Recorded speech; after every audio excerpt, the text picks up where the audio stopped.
Welcome to the Slop Temple. We pray this video helps.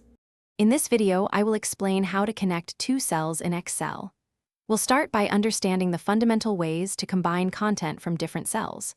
You'll learn about the simple yet effective ampersand symbol for quick joins, perfect for combining just a couple of pieces of text. Then, we'll move on to the concatenate function, which provides a more structured approach for merging several text strings or cell references together. Let's dive in and make your data work for you.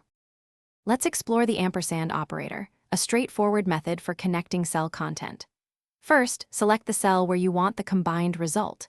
Type an equals sign, then click your first cell, type an ampersand, and click your second cell. To add a space between the two cell contents, simply insert and between your cell references. This creates a clean, readable output, making it easy to combine names or other short text strings with just a few keystrokes. Now, let's look at the concatenate function, a powerful tool for joining multiple text strings or cell references.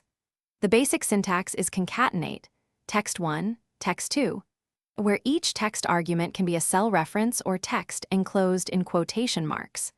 This function is particularly useful when you need to combine 3 or more distinct pieces of information, offering more control than the ampersand. It's a classic Excel function that has been helping users merge data for many years.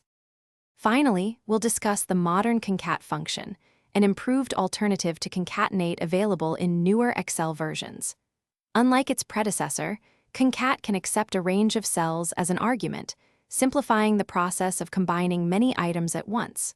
For example, you could select an entire column of names to merge them efficiently.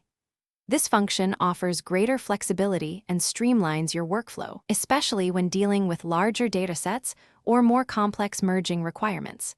It's a significant upgrade for modern Excel users. Thanks for watching. Consider subscribing if we helped you.